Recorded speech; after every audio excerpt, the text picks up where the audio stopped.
Okay, I'm kind of geeking out a little bit. My name is Steve Jaguar, and this is another BeerNative beer review.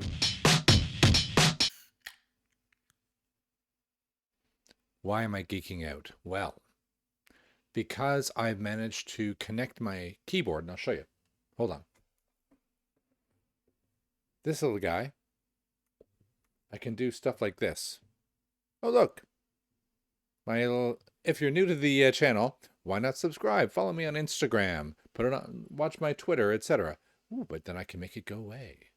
I can make this come back. This is the beer that I'm going to be reviewing today. It's Cakeo by Moondog Craft Brewery Black Forest Stout. Pretty cool. Particularly cool because it's the first Aussie beer I think I've ever done on the channel. Why have I done it on the channel? Because I found somewhere I could get it. I tend to not review beers that I can't suggest to you to go buy. And I can do this, and I can even get rid of it and just put me back on there. So there we go. All of this through the power of a little tiny keyboard. So I don't have to go fumbling with the controls so much, which is much better. But yes, we're going to be reviewing Moondog. That is a brewery in Australia. I don't really know the geography of Australia. So something else I can do. Let's take a look at it. So this is it that I was really pleased to see that it is one of the common enough, let's say, beers that they have a main page for it. And we learn more about it here. Of course, Cakeo Black Forest Stout. Biggest ever, and you learned what the biggest ever Black Forest cake was. 3 tons? 3,000 kilograms full of sour cherries, cacao, whole lot of love. Wow, that's big. We get our stats, 34 IBU, if you like that. 6.5, that's a nice number for a stout. And you get all the details, all the little bits that I love. We got Magnum. We only Magnum hops. That's okay because it's a stout. You need something in there to boost the bitter. That's a good choice. We got Caramalt, Caraamber, light crystal chocolate, midnight wheat. Midnight wheat. It's a good band name. Roasted barley, Irish ale yeast, Wyeast, 1084. There's enough information here to have a go at it. Sour cherries.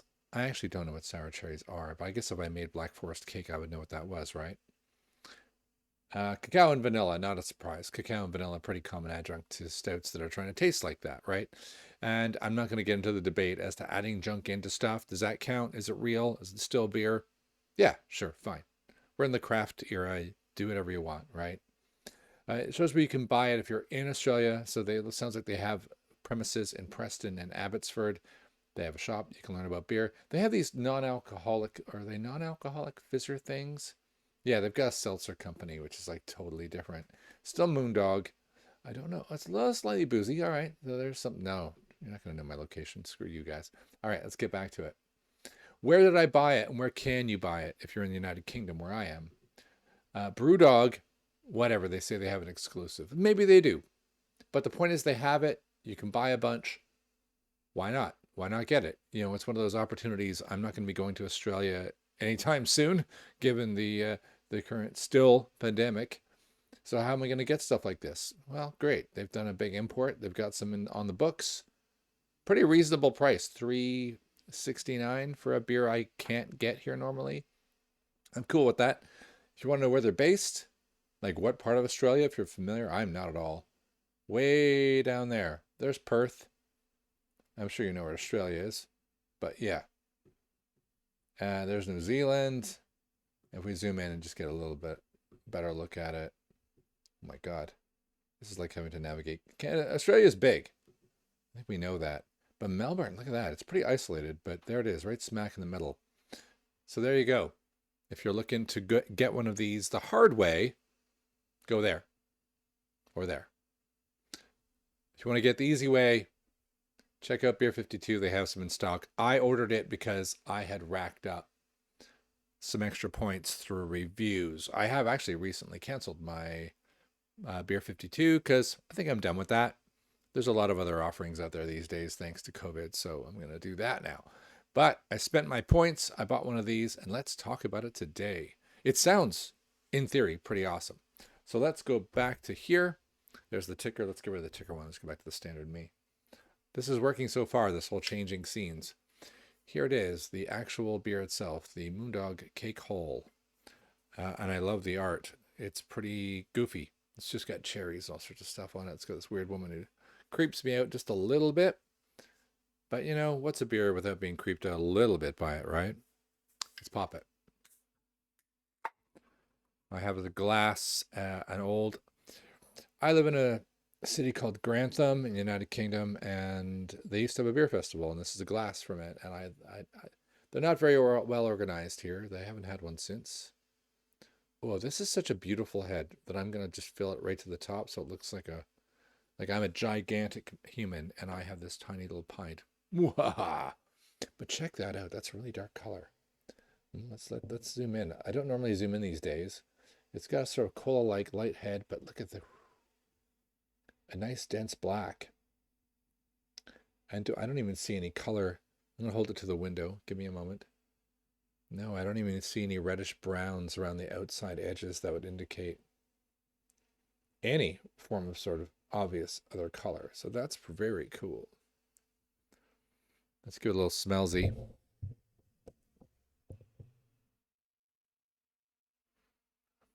Well, for sour cherries, I'm not necessarily getting sour cherries, for sure. I'm getting dark chocolate, though. But I mean, it's an adjunct, right? If I didn't, you wasted your money on your adjunct. I'm also trying to smell through, and I'm not using the best glass for smelling, for sure. A bit of burnt malt. It's got roast barley in it, so that's, yeah, it's got kind of a toasty smell. I like that.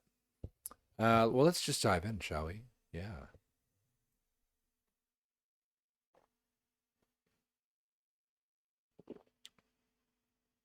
.5. It said on the site. I didn't actually check the can. Yeah, 6.5. That's good. It actually tastes a little bit boozier. I mark a successful beer that is like a triple IPA that just glides down the palate, like the Chubbles one I did recently. I should link to that up here. But this is one that actually, maybe that's what sour cherry does. It tastes a little boozier than it really is.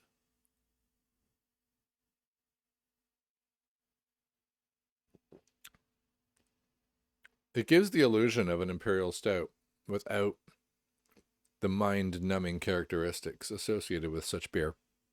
That's not bad. One more sip. I'm definitely getting cherry now because I got past the original sort of velvety smooth, almost like coffee ground style roasted malt that dominated the flavor just from the outset. Now I'm getting cherry, which I really like. But not sour and sweet.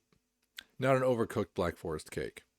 It does have a really, in spite of the head's now gone, and it looked a little cola-y, but afterwards, it started off a nice sort of light, dense fog. And it's going down. It's got a great mouthfeel. It's not cola-like. It's not a sharp carbonation. It's pretty tight, pretty smooth. Am I getting vanilla?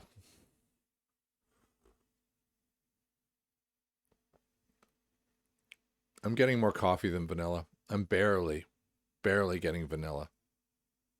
But if you don't like vanilla, there's a plus. I do quite like it, but I think as an adjunct, people overdo it because there's this association of, ooh, vanilla. But if you just added it to really just accent the cherry, that's pretty good. I think they probably could have pushed the cherry and the vanilla a little harder. There might be some settling issues given this.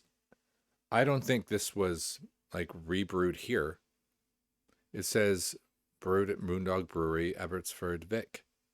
So it's even got 10 cents, 10 Australian cents, which I think in Britain is worth about less than a penny or something. Who knows, right?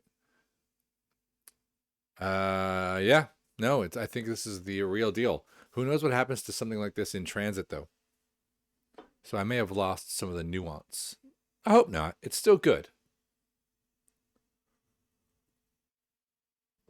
Is it blowing my mind? Is it black forest to the max? No. It's subtle. Is it, what is it saying? All right.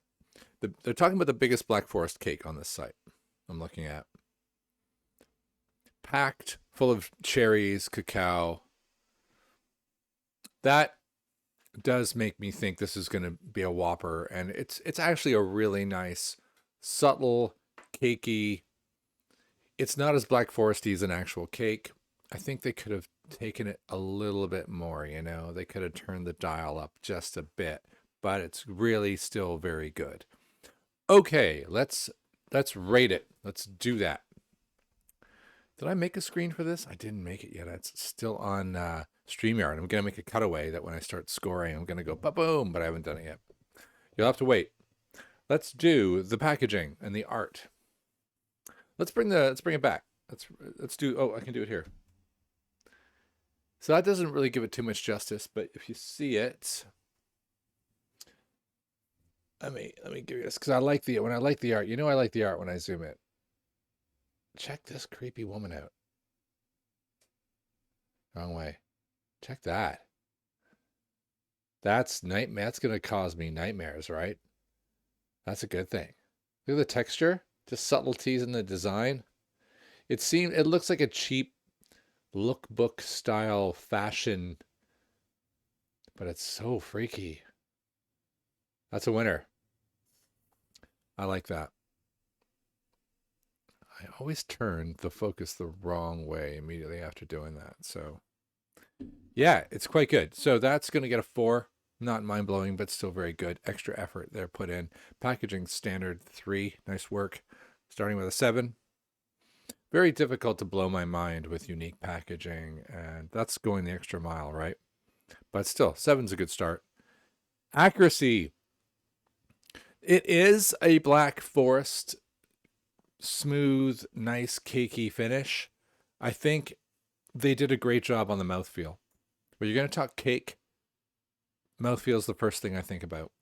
Then after that, I start looking for the actual black forest. I get a bit of cherry.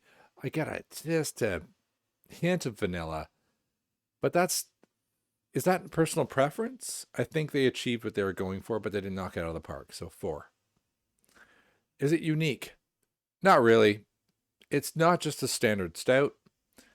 I could say it's unique in that they went with black forest, but I'd say any idiot can make a black forest by adding sour cherry and cacao to their mix and putting a splash of vanilla in. It's a case of how well you do it. It's not unique anymore, so I'm going to be harsh and say 3. Pretty run of the mill, you know. C+. And that makes 7 and 7, so now we're at 14. But where they're going to win is it's actually just really quite good. You know, it's a bit of a sipper, but I could see how if you just love stouts and you want to I just want one for the evening, I'm going to get a couple. And I think you can buy at Beer 52. You can get, I'm loving this keyboard switcheroo. Yeah, they're selling, I don't think you get a bonus for buying more, but it's not bad. So it's an 8. So that's a 22. That's a 22 out of 30. That's a pretty good score. I think 22 out of 30 on I'll whack that on Untapped. Let me do some math. You think I have this math in my brain by now, but I do not. That's going to be a 3.66 rounded to a 3.7 on Untapped. So check me out on Untapped. I can do this again. Oops. Boom. I haven't got the buttons all worked out yet. I am on Untapped. My name is just Steve Jaguar, all one word. You'll be able to find me. There's not a whole lot of Jaguars in the world. Hey, crazy, right? I have the advantage of a unique surname. And that's a disadvantage, by the way. Also, all the John Smiths of the world, you're not getting contacted by all your kind of freaky high school people who just happen to know how to spell your name, because there's thousands of you. So it's a good to bad. All right, that is the end of that. Thanks for watching. This has been a review of this beer here. I'm Steve Jaguar. This is a BeerNative beer review, and thanks very much.